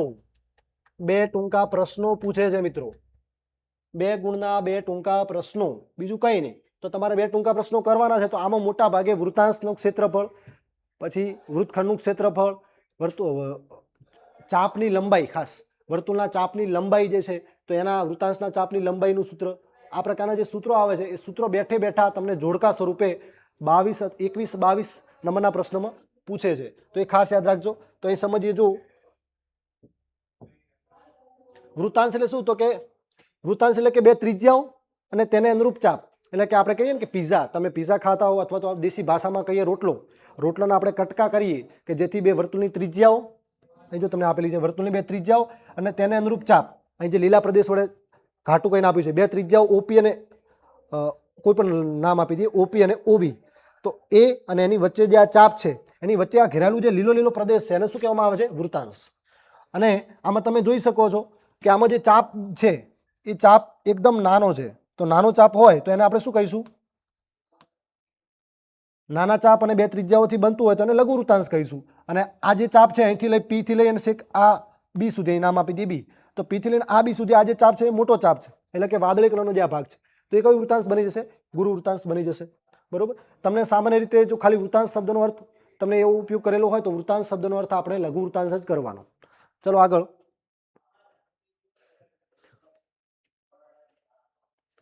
બાજુમાં આપેલું છે વૃત્તખંડ. વૃત્તાંશ એટલે બે ત્રિજ્યા અને તેને અનુરૂપ ચાપ વચ્ચે ઘેરાયેલો પ્રદેશ, જ્યારે વૃત્તખંડ એટલે શું, તો વર્તુળની જીવા અને તેને અનુરૂપ ચાપ, વર્તુળની જીવા અને તેને અનુરૂપ ચાપ એની વચ્ચે જે ઘેરાયેલો પ્રદેશ છે એને શું કહેવામાં આવે છે, વૃત્તખંડ કહેવામાં આવે છે. આ લઘુ વૃત્તખંડ કહેવાય. અને જે મોટો આગળનો બાકીનો ભાગ છે એ કેવો વૃત્તખંડ છે, તો કે ગુરુ વૃત્તખંડ છે. તો આ બંનેની વ્યાખ્યાઓ ખાસ યાદ રાખજો, એકદમ સિમ્પલ જ છે. બરોબર. વૃત્તાંશ એટલે કે પીઝાનો કટકો, અને એ જ રીતે રોટલાનો ફાડ કટકો, વૃત્તખંડની વાત કરવી હોય તો આપણે દેશી ભાષામાં એવું કહી શકીએ છીએ. બરોબર. તો એ આ બંનેના સૂત્રો ખાસ કરજો, એ સૂત્ર પૂછાય છે, એ સૂત્રો અહીં નીચે આપેલા છે, મુખ્ય સૂત્રો. તમારે 2 ગુણમાં મુખ્ય સૂત્રો જ આવવાના છે, એટલે આ સૂત્રો ખાસ નોંધ કરી લેજો અને એનો સ્ક્રીનશોટ પણ લઈ લેજો તમે. જો સૂત્રની વાત કરીએ, સૌથી પહેલા તો વર્તુળનું ક્ષેત્રફળ, આપણે સૌ જાણીએ છીએ કે વર્તુળનું ક્ષેત્રફળ એટલે શું, પાઈ આર સ્ક્વેર. તમને આ જ ક્ષેત્રફળનું સૂત્ર વ્યાસ સ્વરૂપે પૂછે, તમને ખબર હોવી જોઈએ કે ત્રિજ્યા અને વ્યાસ વચ્ચે શું સંબંધ છે, આર અને ડી વચ્ચે, તો આર બરાબર શું થાય, d/2 થાય, એટલે કે ત્રિજ્યા એ વ્યાસ કરતા અડધી હોય અથવા તો વ્યાસ એ ત્રિજ્યાનો બમણો હોય, એવું આપણે ઉલ્લેખ કરીએ. તો આર બરાબર d/2 તમે આમાં મૂકશો સૂત્રની અંદર, તો તમને આ જ વર્તુળના ક્ષેત્રફળનું સૂત્ર શું મળશે, પાઈ ડી સ્ક્વેર ભાગ્યા 4. તો આ વખતે 9 છે તો ટૂંકા પ્રશ્નમાં પૂછી શકે, પાઈ ડી સ્ક્વેર ભાગ્યા 4 વ્યાસ સ્વરૂપે વર્તુળનું ક્ષેત્રફળ. ત્યારબાદ પરિઘનું સૂત્ર પણ પૂછી શકે, વર્તુળનો પરિઘ શું છે, 2πr, 2πr. અને આ જ પરિઘનું સૂત્ર તમને વ્યાસ સ્વરૂપે પૂછે તો શું આવે મિત્રો, 2πr ની જગ્યાએ આપણે d મૂકી દો, એટલે પાઈ તો એમના એમ આવશે, આ 2r ની જગ્યાએ શું આવશે, d, તો આપણું સૂત્ર શું બની જશે, પાઈ ડી. બાય ડી ની મિત્રો હો, પાઈ ડી ખાસ યાદ રાખજો. તો આ પાઈ ડી વાળું સૂત્ર અને પાઈ ડી સ્ક્વેર ભાગ્યા 4 આ ટૂંકા પ્રશ્ન માટે આઈએમપી છે, ખાસ પરીક્ષામાં પૂછાશે તો તૈયાર કરી લેજો. આગળ વાત કરીએ તો એના પછીનું જો લઘુ વૃત્તાંશના ક્ષેત્રફળનું સૂત્ર છે, પાઈ આર સ્ક્વેર થીટા ભાગ્યા 360. આ સૂત્રની અંદર તમને ઉપર 2 વડે ગુણીને અથવા તો 2 વડે ભાગીને એ પ્રકારે બનાવીને સૂત્ર આપી શકે છે, અથવા તો આરની જગ્યાએ વ્યાસનો ઉપયોગ કરી શકે ત્રિજ્યાની જગ્યાએ, તો એ પ્રકારે બનાવીને પૂછી શકે છે ટૂંકા પ્રશ્નમાં, તો એ પણ આપણને આવડવું જોઈએ. ત્યારબાદ ગુરુ વૃત્તાંશનું ક્ષેત્રફળ મેળવવું હોય તો તમારે સિમ્પલી શું કરવું પડે, વર્તુળના ક્ષેત્રફળમાંથી આ જે લઘુ વૃત્તાંશનું ક્ષેત્રફળ છે એને બાદ કરી દેવાનું. ત્યારબાદ લઘુ વૃત્તાંશના ચાપની લંબાઈ, તો ચાપની લંબાઈનું સૂત્ર શું છે, L બરાબર પાઈ આર થીટા ભાગ્યા 180 અંશ. તો આ સૂત્ર પણ ખાસ યાદ રાખજો. આની અંદર શું કરશે મિત્રો, નીચે 2 વડે ગુણીને ઉપર પણ 2 વડે ગુણી દેશે, તો સૂત્ર જો આપણે નીચે 2 વડે ગુણીએ તો શું થાય, 180 ના ડબલ 360, ઉપર પણ 2 વડે ગુણીએ તો શું થઈ જાય, થીટા ગુણ્યા 2πr. તો કંઈક આ રીતે બનાવીને સૂત્ર પૂછે જોડકા સ્વરૂપે અને તમને આપેલું આવું જોડકું, તો તમારા આ જે જવાબ છે એ સાચો માની લેવાનો. તમે શું તૈયાર કરીને ગયા કે ભાઈ છેદમાં તો 180 જ આવે, તો એવું જરૂરી નથી, નીચે છેદમાં 2 વડે ગુણી અને અંશમાં પણ 2 વડે ગુણીને સૂત્ર આપી શકે છે, તો ખાસ ધ્યાનમાં રાખજો. નેક્સ્ટ આગળ વાત કરીએ.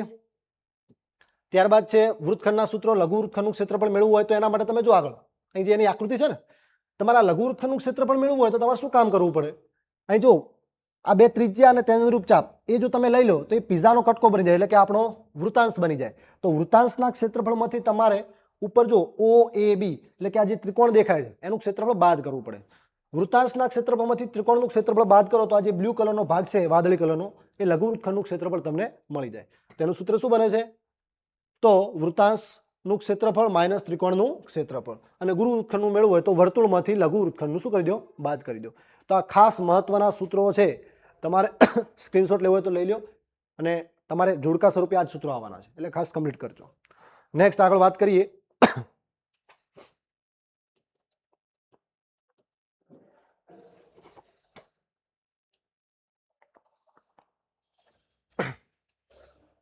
ચલો એના પછીનું ચેપ્ટર નંબર 12 પૃષ્ઠફળ અને ઘનફળ. આખું ચેપ્ટર સૂત્ર આધારિત છે. તમને પૃષ્ઠફળના સૂત્રો આવડવા જોઈએ, ઘનફળના સૂત્રો આવડવા જોઈએ.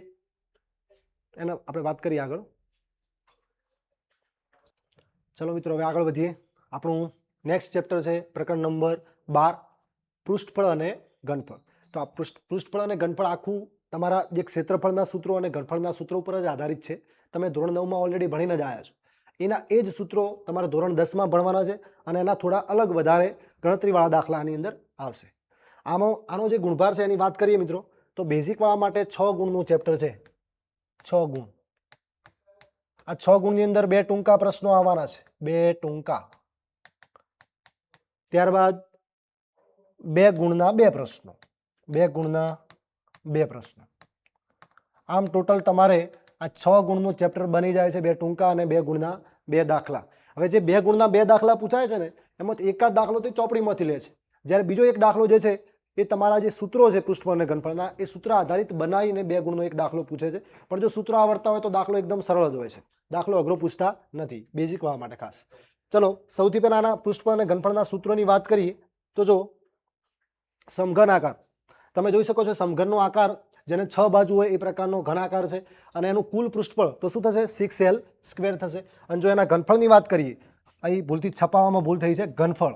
ઘનફળનું સૂત્ર શું આવશે તો કે l નો ઘન એટલે કે લંબાઈ ગુણ્યા લંબાઈ ગુણ્યા લંબાઈ. તો આ 2 સૂત્રો સમઘનના છે, યાદ રાખવાના છે, પૃષ્ઠફળ અને ઘનફળના. ત્યારબાદ વાત કરીએ તો લંબઘન. તો લંબઘન એટલે કે એને પણ 6 જ બાજુઓ હોય પણ એની જે દરેક બાજુ છે એ કેવી નહીં હોય, ચોરસ નહીં હોય. એની દરેક બાજુ લંબચોરસ હશે અને એને પણ કેટલી બાજુ હશે 6. તો એના કુલ પૃષ્ઠફળનું સૂત્ર શું બને છે મિત્રો તો 2 ગુણ્યા કૌંસમાં LB વત્તા BH વત્તા HL. અને એ જ રીતે એનું ઘનફળનું સૂત્ર શું બને છે તો ઘનફળ બરાબર લંબાઈ ગુણ્યા પહોળાઈ ગુણ્યા ઊંચાઈ એટલે કે LBH. તો આ બંને સૂત્રો પણ તમારે ધ્યાનમાં લેવાના છે. આ બંને સૂત્રો મહત્વના છે. ચલો આગળ વાત કરીએ. એના પછીનો આકાર કયો આવે છે મિત્રો ગોલક. તમે જોઈ શકે છે ગોલક અથવા તો દડો આપણે કહીએ બરોબર. તો એનો જે આકાર છે એના આધારે એના પૃષ્ઠફળનું સૂત્ર શું આવે છે તો કે ગોલકનું કુલ પૃષ્ઠફળ 4πr². અને એનું ઘનફળ વાત કરીએ તો એના ઘનફળનું સૂત્ર શું આવે છે તો કે 4/3πr નો ઘન, 4/3 πr નો ઘન. તો આ બંને સૂત્રો પણ ધ્યાનમાં લેવાના. એના પછી આગળ ગોલક પછી અર્ધગોલક બાજુમાં જ આપેલું છે એટલે લઈ લઈએ. અર્ધગોલક માટે શું આવશે ગોલકનું 4πr². તો અર્ધગોલકમાં 2 સૂત્રો બનશે. એક તો વક્ર સપાટીનું અને બીજું કુલ સપાટીનું. વક્ર સપાટીનું કે તો એ અર્ધગોલક કેવો હશે ઉપરથી ખુલ્લું હશે તો એમાં 2πr² એટલે કે ગોલક કરતો કેવું 4πr² છે તો ગોલક કરતા અડધું. જ્યારે કુલ પૃષ્ઠફળની અંદર શું આવશે વધારાની એક સપાટી ઉમેરાશે. જે ખુલ્લો જે અર્ધગોલક છે એની ઉપર ઢાંકણ જો લગાવવામાં આવે તો એ ઢાંકણ કેવું આવશે વર્તુળાકારનું આવશે. એટલે વર્તુળાકાર ઢાંકણ આવે તો વર્તુળનું ક્ષેત્રફળ શું છે πr². એટલે કે 2πr² તો છે જ, એમાં વધારાનો πr² ઉમેરે તો શું બની જાય 3πr². ત્યારબાદ એના ઘનફળનું સૂત્ર શું છે તો એના ઘનફળનું સૂત્ર એ ગોલકના ઘનફળના સૂત્ર કરતાં અડધું એટલે કે 2/3πr નો ઘન છે. તો એ પણ સૂત્ર આપણે ધ્યાનમાં રાખીશું મિત્રો. એના પછી નળાકાર.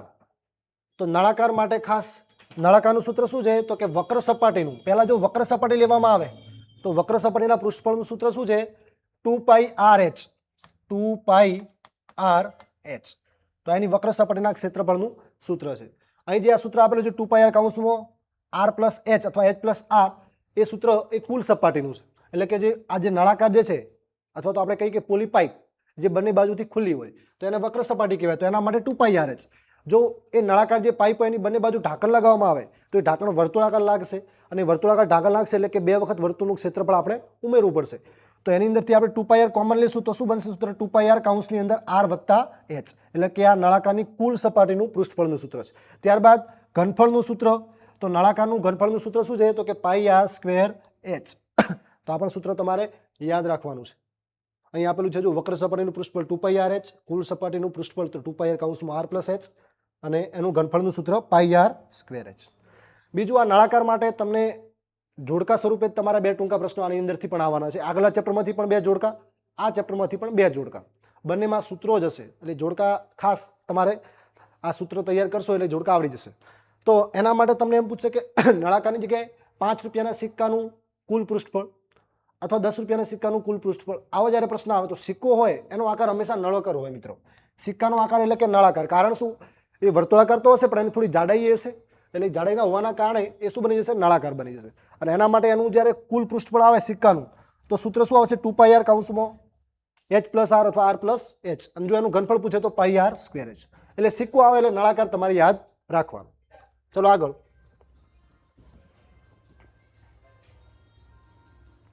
શંકુ. હવે શંકુ માટે જો અલગ અલગ બાજુ કહેવાય. આમ જોઈએ તો શંકુની જે પાયો હોય એટલે કે જોકરની ટોપી, શંકુનો આકાર એટલે શું કેવું? જોકરની ટોપી, આઈસ્ક્રીમનો કોન, તો આ બધા શંકુ આકારના હોય છે.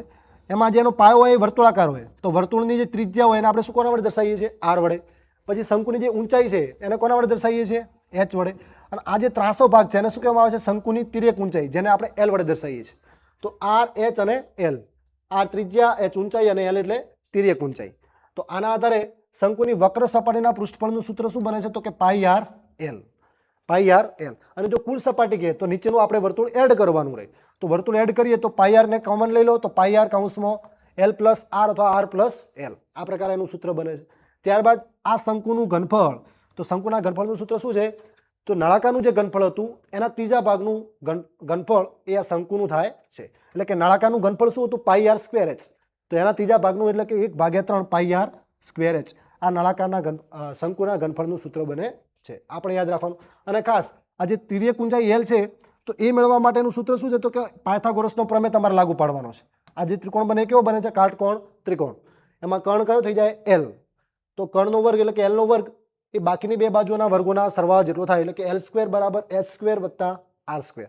અને એના આધારે એલ મેળવીએ તો બંને બાજુ તમારે શું લેવું પડે? વર્ગમૂળ. એટલે કે એલ બરાબર વર્ગમૂળમાં આર સ્ક્વેર વત્તા એચ સ્ક્વેર. તો આ એલનું સૂત્ર છે. એલના સૂત્ર આધારિત પ્રશ્ન પણ તમને 2 ગુણમાં, મેં તમને કીધું ને 2 ગુણમાં 2 દાખલા આવવાના છે. તો એલ મેળવવાનો દાખલો પણ 2 ગુણમાં પૂછી શકે છે. એટલે ધ્યાનમાં રાખજો. ત્યારબાદ તો તમામ આકારો આમાં આવી ગયા છે. કોઈ આકાર હવે બાકી છે નહીં. બધા જ આકારો આવી ગયા. તમારા આમાં કયા કયા આકારો આવશે? તો તમારે સમઘન, લંબઘન, નળાકાર, ગોલક, અર્ધગોલક અને શંકુ. આ દરેકના પૃષ્ઠફળના સૂત્રો વક્ર સપાટીના હોય કે કુલ સપાટી હોય અને ઘનફળના સૂત્રો એ તમારે કમ્પ્લીટ મિત્રો કરી દેવાના છે આ ચેપ્ટરમાંથી. એટલે તમારા 2 ગુણ પાકા થઈ જાય અને બીજા 2 ગુણના દાખલા પણ એના આધારે જ આવડી જાય તમને. ચલો એના પછીના ચેપ્ટરની વાત કરીએ તો આંકડા શાસ્ત્ર. શાસ્ત્રોનું શાસ્ત્ર, મહાશાસ્ત્ર એવું આંકડા શાસ્ત્ર. કેમ મહાશાસ્ત્ર છે? તમારા ગણિત માટે તો મહાશાસ્ત્ર કહેવાય. કારણ કે સૌથી વધારે ગુણભાર ધરાવતું ચેપ્ટર એટલે કે આંકડા શાસ્ત્ર. 16 ગુણ છે મિત્રો. 16 ગુણનું આ ચેપ્ટર છે. અને દરેક વિભાગમાં આના પ્રશ્નો હશે ને હશે. 3 ટૂંકા પ્રશ્નો પૂછે છે. 3 ટૂંકા પ્રશ્નો. પછી 2 ગુણના કેટલા પ્રશ્નો આવે છે? તો 2 ગુણનો એક જ પ્રશ્ન આવે છે. 2 ગુણનો એક પ્રશ્ન. એ જ રીતે 3 ગુણનો એક પ્રશ્ન અને 4 ગુણના 2 પ્રશ્નો. એટલે કેટલા થઈ ગયા? 4 દુ 8, 8 ને 3 11, 11 ને 2 13, 13 ને 3 16. મિત્રો 4 ગુણના 2 પ્રશ્નો, 3 ગુણનો 1, 2 ગુણનો 1 અને 3 ટૂંકા પ્રશ્નો. આ રીતે આનો ગુણભાર રહે છે ટોટલ 16 ગુણ. એટલે કે સૌથી વધારે ગુણભાર ધરાવતું ચેપ્ટર. એટલે આ ચેપ્ટર તો તમને આવડવું જ જોઈએ. ગણિતના આ ચેપ્ટરનું મહત્વ ખૂબ જ વધારે છે. તો આ પણ સૂત્ર આધારિત આખું ચેપ્ટર છે. મુખ્યત્વે 3 સૂત્રો આવે છે જે મધ્યક, મધ્યસ્થ અને બહુલક. આ 3ના સૂત્રો આપણે વર્ગીકૃત માહિતી માટે જાણવાના છે. સૌથી પહેલા વાત કરીએ મધ્યકની. તો મધ્યકને કોના વડે દર્શાવવામાં આવે છે? તો કે મધ્યકને x બાર વડે દર્શાવવામાં આવે છે. અને મધ્યક મેળવવા માટે વર્ગીકૃત માહિતી માટે 3 અલગ અલગ સૂત્રો છે. એક તો સીધી રીત અથવા તો જેને આપણે પ્રત્યક્ષ રીત કહીએ છીએ. બીજી રીત આવે છે ધારેલા મધ્યકની રીત. અને છેલ્લી રીત આવે છે પદ વિચલનની રીત. આવી 3 રીતો છે મધ્યક મેળવવા માટે. આ 3 રીતથી જવાબ તો પાછો સેમ જ આવે છે. પણ આ 3 રીત શા માટે લાવવામાં આવી? તો ગણતરીને થોડી સહેલી બનાવવા માટે. પોઈન્ટમાં અથવા તો વધારે કિંમત 4-5 અંકોની સંખ્યાવાળી માહિતી આપેલી હોય તો ત્યારે જો તમે ત્રીજી રીત વાપરો પદ વિચલનની રીત તો એનાથી તમારી ગણતરી થોડી ટૂંકી અને સરળ બનશે.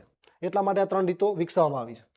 તો સૌથી પહેલાની વાત કરીએ સીધી રીત અથવા તો જેને પ્રત્યક્ષ રીત કહેવામાં આવે છે. તો એના માટે x બાર બરાબર sigma fi xi upon sigma fi. સૂત્ર ખાસ ધ્યાનમાં રાખજો. એના માટેનું અહીં એક કોષ્ટક પણ બનાવેલું છે કે કઈ રીતે તમને વર્ગંતરાલ આપેલા છે, બાજુમાં એની મધ્ય કિંમત આપેલા છે વર્ગંતરાલના આધારે, પછી fi અને fi xi મેળવીને આ કોષ્ટક બનાવી અને એની કિંમતો આમાં મૂકી અને મધ્યકનો જવાબ લાવવાનો. બીજું બાજુમાં ધારેલા મધ્યકની રીત માટે x બાર બરાબર a વત્તા સિગ્મા fi શું આવશે? fi di upon sigma fi. આ a એટલે શું? ધારેલો મધ્યક. તમે જે મધ્ય કિંમતો મેળવો છો એમાંથી કોઈ પણ જગ્યા કોઈ પણ કિંમતને તમે એ તરીકે ધારી શકો છો. બીજું ડીઆઈ એટલે કે વિચલન, અને ડીઆઈ એટલે શું થાય, તમામે તમામ મધ્ય કિંમતમાંથી એને બાદ કરવાનું, એટલે કે એક્સઆઈ માઇનસ એ ડીઆઈનું સૂત્ર બને છે. તો ડીઆઈનું સૂત્ર શું બને, એક્સઆઈ માઇનસ એ. તો આ સૂત્ર પણ યાદ રાખજો, બરોબર.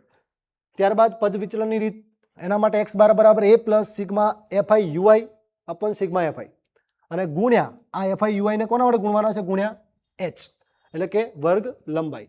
એ એટલે કે શું આવે છે, ધારેલ મધ્યક, એચ એટલે વર્ગ લંબાઈ. જે આ વર્ગ આપેલા હોય તમને તો એક વર્ગ વચ્ચેનો તફાવત, એને વર્ગ લંબાઈ કહેવાનું. ઉધ્વસીમામાંથી અધસીમાને બાદ કરવાની. બીજું યુઆઈ એટલે શું, તો તમે જે ડીઆઈ મેળવ્યું છે એના ભાગ્યા એચ, તો યુઆઈ એટલે કે ડીઆઈ ભાગ્યા એચ, બરોબર. તો આ ત્રણ સૂત્રો જે છે એ તમારે ખાસ યાદ રાખવાના છે. મધ્યક માટે આ 3 સૂત્રોનો ઉપયોગ કરી શકો છો. મોટા ભાગે આપણે બીજી રીતનો ઉપયોગ કરીએ છીએ, ઝડપથી જવાબ આવી જ જાય છે મોટા ભાગના દાખલામાં. ખાસ આમાંથી મધ્યક આધારિત દાખલો જે છે એ ખૂટતી આવૃત્તિવાળો, જે ખૂટતી આવૃત્તિ એફ મેળવવાની હોય એ પ્રકારનો પ્રશ્ન આમાંથી પૂછાતો હોય છે, તો એ તમારે ખાસ કરવાનો. ત્યારબાદ મિત્રો વાત કરીએ બહુલકની.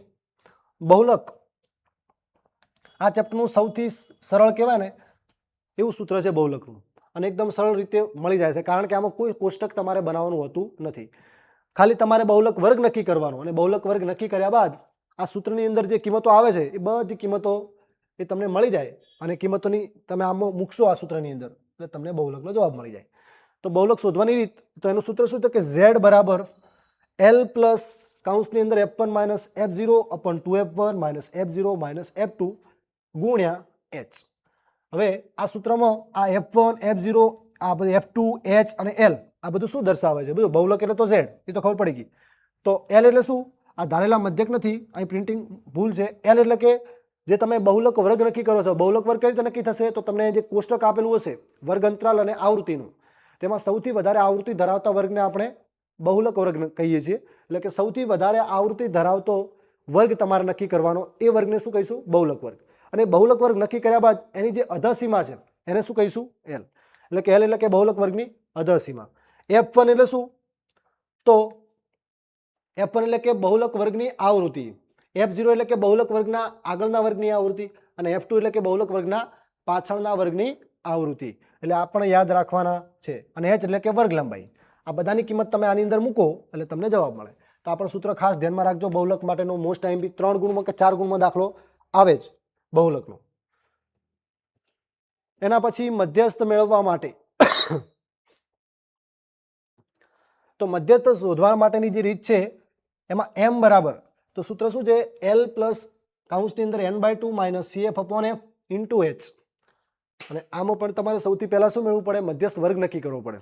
મધ્યસ્થ વર્ગ કઈ રીતે નક્કી થાય છે, તો તમારે જે પણ ટોટલ અવલોકનો આપેલા હોય જેને આપણે n વડે દર્શાવીએ તો એના ભાગ્યા 2 કરવાના. એના ભાગ્યા 2 કર્યા બાદ તમારે આવૃત્તિ ઉપરથી સંચય આવૃત્તિનું ખાનું બનાવવું પડે, અને સંચય આવૃત્તિની અંદર તમારે જોવાનું કે n/2 ની નજીક એના કરતાં મોટું સંચય આવૃત્તિ ધરાવતો વર્ગ કયો છે.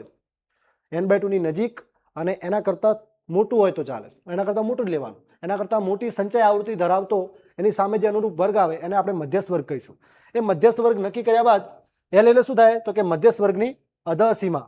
L એટલે કે મધ્યસ્થ વર્ગની અધસીમા, n એટલે કે અવલોકનોની સંખ્યા, CF એટલે મધ્યસ્થ વર્ગના આગળના વર્ગની સંચય આવૃત્તિ, F એટલે મધ્યસ્થ વર્ગની આવૃત્તિ, અને H એટલે શું થઈ જાય છે, આપણી વર્ગ લંબાઈ. આ તમામની કિંમત આ સૂત્રમાં મૂકો એટલે તમને જવાબ મળી જાય.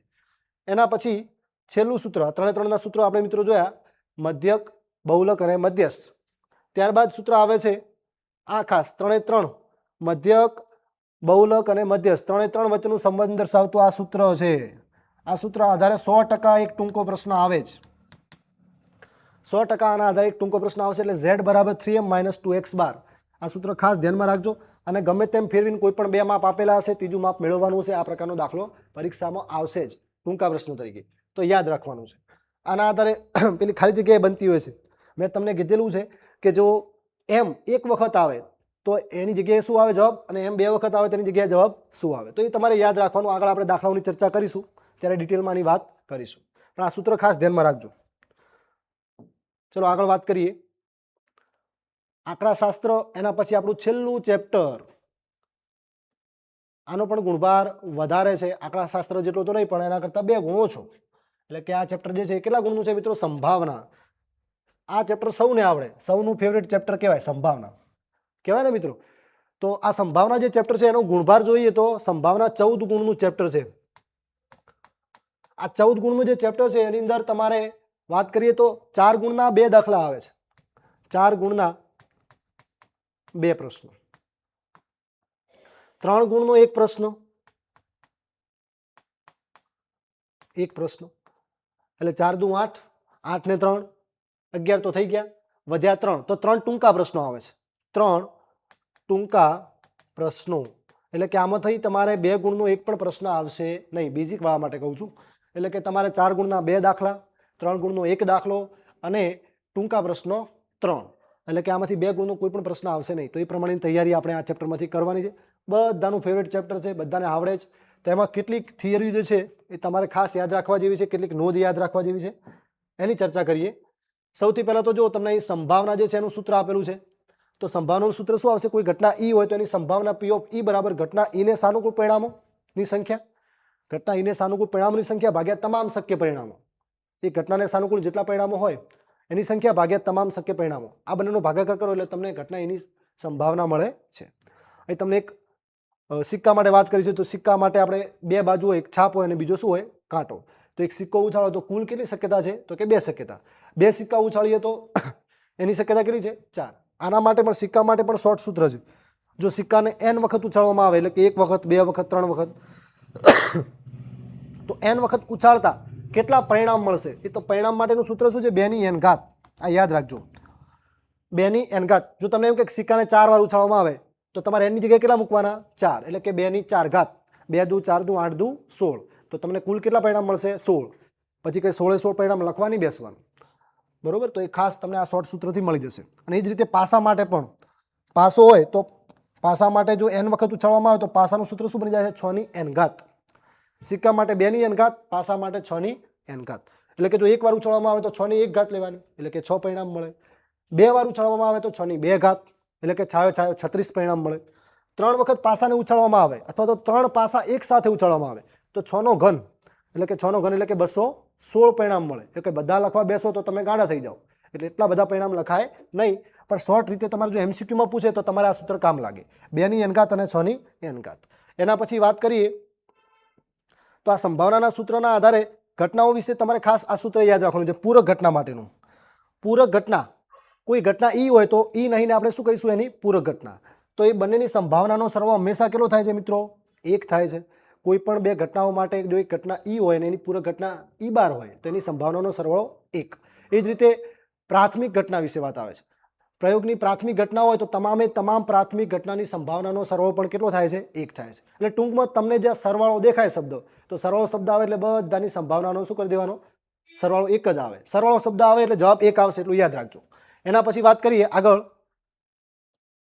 કેલેન્ડર અને લીપ વર્ષ માટે. કેલેન્ડર અને લીપ વર્ષ.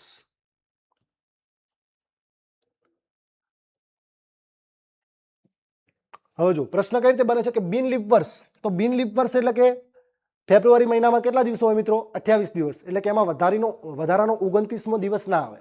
એટલે તમારે બિન લીપ વર્ષમાં 365 દિવસ હોય તો કોઈ પણ વાર તમને એમ કહેશે કે મંગળવાર 53 વાર આવે એની સંભાવના કેટલી? બુધવાર 53 વખત આવે એની સંભાવના કેટલી? તો કોઈ પણ વાર 53 વખત આવે તો એની સંભાવના કેટલી બની જશે મિત્રો?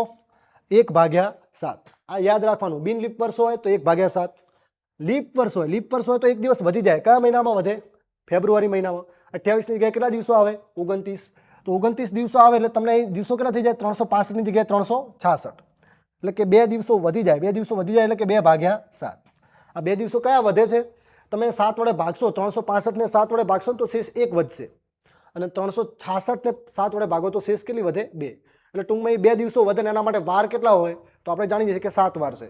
તો બિન લીપ વર્ષ હોય તો 1/7, લીપ વર્ષ હોય તો 2/7. ત્યારબાદ અહીં તમને આપેલી જ છે માહિતી. 29 દિવસ લીપ વર્ષની જગ્યાએ ફેબ્રુઆરી મહિનાની અંદર લીપ વર્ષ હોય અને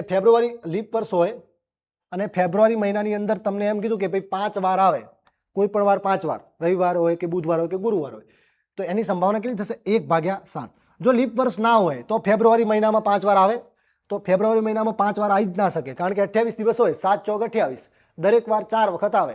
એટલે કોઈ પણ વાર 5 વખત આવી શકે નહીં. તેની સંભાવના કેટલી થઈ જાય? 0 થઈ જાય. તો આપણે એક અગત્યનું પરિણામ છે, ખાસ તમે ધ્યાનમાં રાખજો. બીજું કે પરીક્ષા આધારિત ટૂંકો પ્રશ્ન એવો પૂછે કે 100 ગુણમાંથી ચોક્કસ ગુણ મળે, કે 100 ગુણની પરીક્ષા છે તો 100 ગુણમાંથી તમારે 100 ગુણ પૂરેપૂરા આવે એની સંભાવના કેટલી? તો એની સંભાવના આવશે 1/101. કેમ 1/101? તો એનું તમે પરિણામ તમે જો કુલ શક્ય પરિણામો કેટલા આવશે? તો 1 થી 100 તો તમે લો જ છો, પણ કેટલાક મહાન વિદ્યાર્થીઓ હોય તો 0 પણ જવાબ લાવી શકે ને. પરીક્ષામાં કદાચ 0 કંઈ ના લખ્યું, આખું પેપર જ કોરું રાખ્યું, તો એને કેટલા માર્ક્સ આવશે? 0 માર્ક્સ. તો એ પણ આપણે પરિણામ ગણવું પડે કુલ શક્ય પરિણામો. એટલે કુલ પરિણામો કેટલા આવશે? 101. અને 100 કેટલી વખત આવી શકે છે? તો એક જ વખત આવી શકે છે, 1/101. એ જ રીતે 80 ગુણનું પેપર, તમારા હાથમાં બોર્ડનું પેપર છે 80 ગુણનું, તો 80 ગુણના પેપરમાંથી 80 ગુણ આવવાની સંભાવના કેટલી? તો એમાં આપણે કુલ પરિણામમાં એક વધારાનું ઉમેરી દેવાનું. 80 ગુણનું છે તો 81, અને ઉપર કેટલા? 1, એટલે કે 1/81. તો આ પ્રકારના આ પ્રશ્નો ટૂંકા પ્રશ્નો તરીકે ખાસ પૂછાય છે. એટલે બધી જ માહિતી તમારે ટૂંકા પ્રશ્ન માટે છે, ખાસ યાદ રાખજો અને નોંધ કરી લેજો. ઘટનાઓના અલગ અલગ પ્રકાર છે. ચોક્કસ ઘટના એટલે 100% ઉદ્ભવે, બરોબર. જેમ કે સૂર્ય, તો કે પૂર્વમાંથી ઉગે છે. કોઈ પાસો ઉછાળતા પાસા પર 7 કરતાં નાની સંખ્યા મળે, બરોબર. તો આ પ્રકારના જે પરિણામો છે એ ચોક્કસ ઘટના છે, તો એની સંભાવના 1 હશે. અહીં તમને ઉદાહરણ પણ આપેલા છે. ત્યારબાદ અશક્ય ઘટના, જે ઘટના બની જ ના શકે, તો એની સંભાવના કેટલી હશે મિત્રો? 0 આવશે. જે ઘટના બની જ ના શકે એની સંભાવના 0. જેમ કે પાસા પર 7 આવે. હવે 1 થી 6 અંકો લખેલા હોય તો 7 ના આવે. ઘરના આપણે 7 લખી શકીએ નહીં. એમના કહે કે મેં 7 લખે સાહેબ, એકડાની જગ્યાએ 7 કરી નાખ્યો, હવે તો 7 આવે ને. પણ એવું ના હોય, આપણે કશું કરવાનું નથી. 1 થી 6 અંક લખેલા હોય પાસા ઉપર તો 7 આવી શકે નહીં. અશક્ય ઘટના થઈ જાય.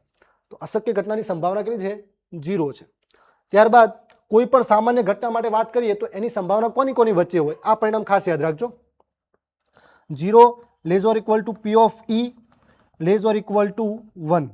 એટલે કે કોઈ પણ ઘટના લઈ લો તમે, દુનિયાની કોઈ પણ ઘટના, એની સંભાવના જે છે એ હંમેશા 0 અથવા તો 0 કરતાં મોટી. < નો મતલબ શું? 0 જેટલી અથવા 0 કરતાં મોટી, અને 1 અથવા 1 કરતાં નાની. એટલે કે આની વચ્ચે જ હોય, આનાથી બહાર હોય નહીં. એટલે કે માઇનસમાં ના હોય, 1 કરતાં મોટી પણ હોય નહીં. તો એ આપણે ખાસ યાદ રાખવાનું છે. ટૂંકા પ્રશ્નમાં આ શરત પૂછી શકે છે, તો આપણે યાદ રાખજો. ચાલો આગળ વાત કરીએ. તો બસ આટલી માહિતી છે. તો તમારે ટોટલ આપણે ગણિતના 1 થી 14 ચેપ્ટરનું સંપૂર્ણ રિવિઝન, મહત્વના સૂત્રો, જે મહત્વના આઈએમપી ટોપિક હતા, શોર્ટ રીત હતી, અથવા તો ટૂંકા જે સૂત્રો હતા, એની દરેકની આપણે આ ચર્ચા આ લેક્ચરમાં, પહેલા લેક્ચરમાં અને બીજા લેક્ચરમાં કરી છે. તો તમે ધ્યાનથી ફરીથી એક વખત આનું રિવિઝન કરી નાખજો. દરેક સૂત્રો તમારે કામ લાગશે. આની પીપીટી તમને ટેલિગ્રામમાં મળી જશે, અને તમારે આમાંથી સ્ક્રીનશોટ લેવા હોય તો પણ તમે સ્ક્રીનશોટ વચ્ચેથી પોઝ કરીને લઈ શકો છો. ખાસ તૈયારી બરાબર કરજો મિત્રો. હવે પછીના લેક્ચરમાં જ્યારે આપણે મળીશું ત્યારે આપણે દરેક જે ચેપ્ટર છે એના આપણે વિભાગ બી, સી અને ડી, એ સેક્શન વાઇઝ જે મહત્વના આઈએમપી જે પરીક્ષામાં પૂછાય એવા પ્રશ્નો છે એની આપણે ખાસ ચર્ચા કરીશું. ત્યારબાદ વિભાગ એથી જેને દરેકને ડર લાગે છે કે સાહેબ 5 દિવસનો ગેપ છે પેપરની અંદર, તો આ 5 દિવસના ગેપના કારણે અમારા ગણિતનું પેપર થોડું અઘરું આવશે, ટ્રિકી આવશે, તો આવી શકે છે. અને જે ટ્વિસ્ટ લાવશે એ પહેલાં 24 ટૂંકા પ્રશ્નોમાં જ લાવશે. તો એ 24 પ્રશ્નો આપણે કઈ રીતે હેન્ડલ કરવાના, અને દરેક ચેપ્ટર વાઇઝ હું તમને દરેક MCQ સોલ્વ કરાવીશ, ખાલી જગ્યા હોય કે ખરા ખોટા હોય. તો એની ચર્ચા આપણે આવનારા જે બીજા સેશન છે એની અંદર કરીશું. ત્યાં સુધી દરેક વિદ્યાર્થી મિત્રો બરાબર તૈયારી કરજો. દરેકને ઓલ ધ બેસ્ટ. મળીએ છીએ નેક્સ્ટ લેક્ચરમાં. ત્યાં સુધી જય હિન્દ.